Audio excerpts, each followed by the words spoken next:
मेरा निवेदन रहेगा, भारत सरकार के केंद्रीय मंत्री और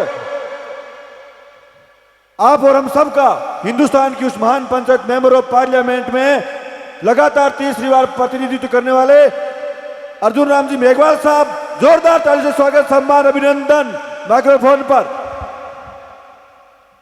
अब एक डूडी साहब ने हुक्म दिया भजन गाने का, गाओ ना कहीं भजन एक। तो एक मीरा श्री राम कथा है, मैंने कार्ड में देखा था, श्री राम कथा है ना, ये राम जी की कथा ही है ना आज। तो एक मीरा का भजन है जिसकी एक कड़ी गाऊंगा, ज्यादा नहीं गाऊंगा। मीरा को किसी ने पूछा कि आप हमेशा ही राम जी का धन, राम धन इसकी बातें करते हो, ये है क्या राम धन? तो राम धन की परिभाषा मीरा ने जो दी है एक भजन में, वो एक कड़ी कहकर के मेरी बात को समाप्त करूंगा।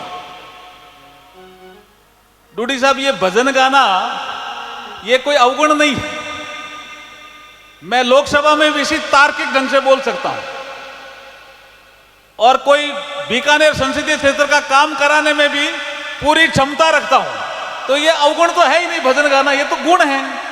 तो इस गुण को अगर बढ़ाई करो तो क्या दिक्कत है? क्या है, लोग कहें तो कहें, कहने तो क्या फर्क पड़ता है अपना।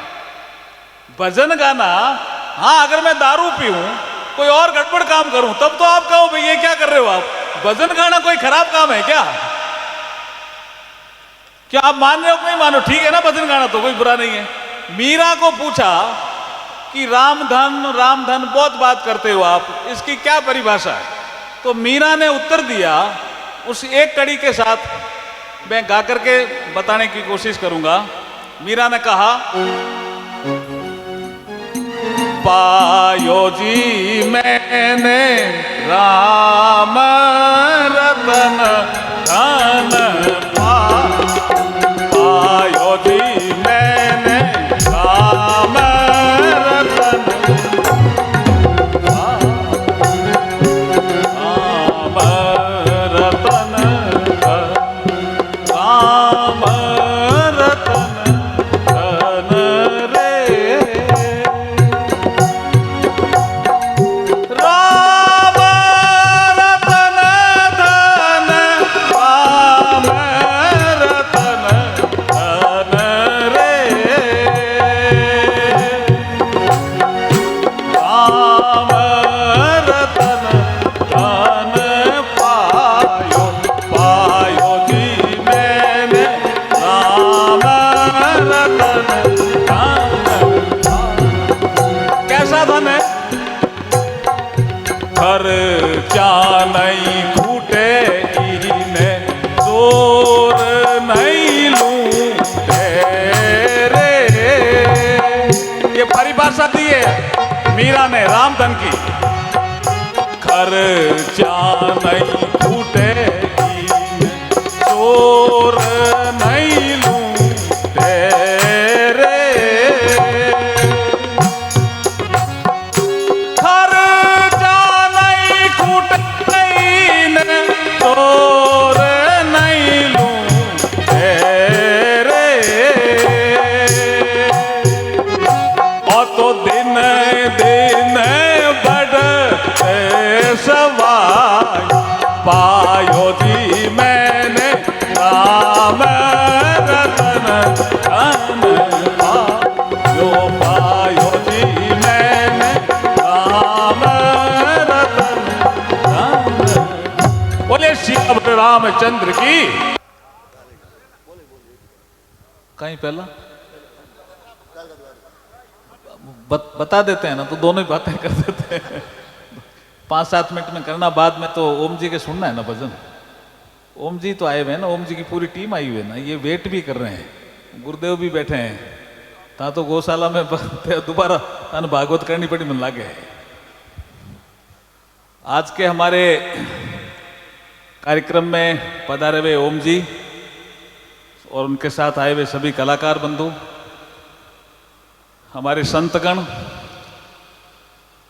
राजस्थान सरकार के मंत्री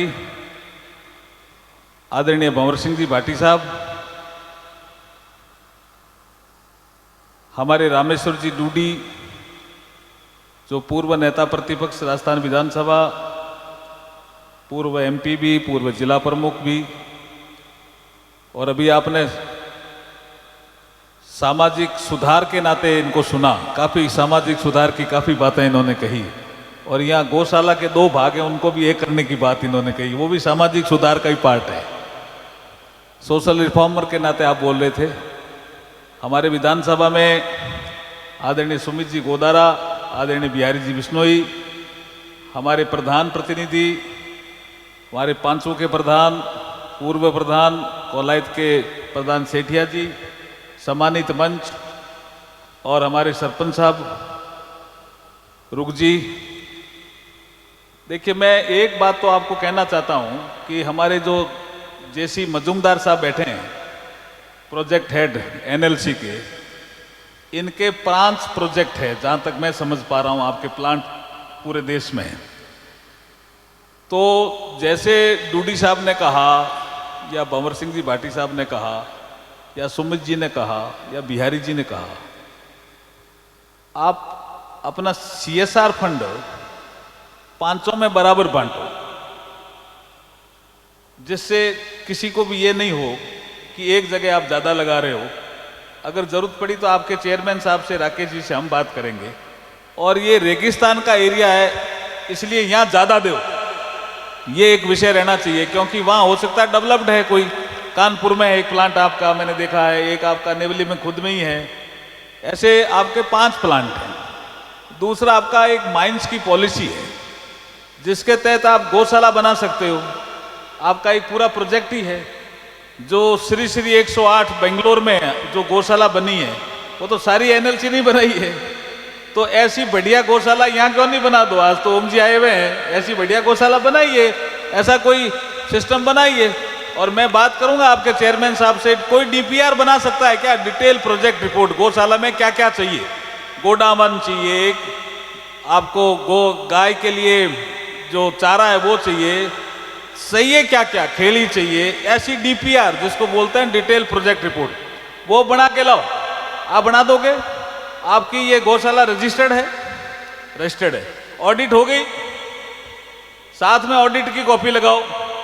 2 जगह से अपने को पैसा मिल सकता है। एक तो अपन एनएलसी से ले सकते हैं, एनएलसी की जो माइनिंग यूनिट है, माइनिंग, उसका एक काम है गौशाला का डेवलपमेंट करने का।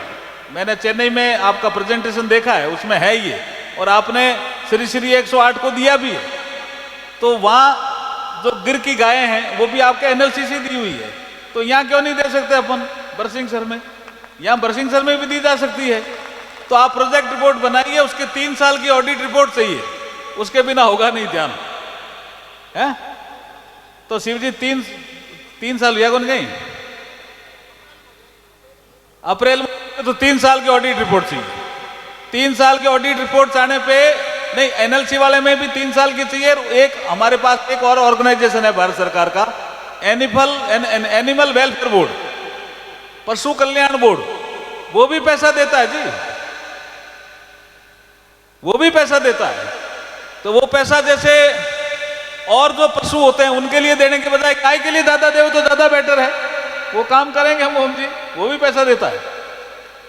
पहले काफी पैसा उनमें पक्षियों के लिए दे दिया, और दूसरे पशु होते हैं ना उनके, जैसे डॉग, वो भी आपका पशु माना जाता है, उसके लिए दे दिया एनिमल वेलफेयर बोर्ड। तो हम गाय के लिए ज्यादा लेंगे उसके लिए।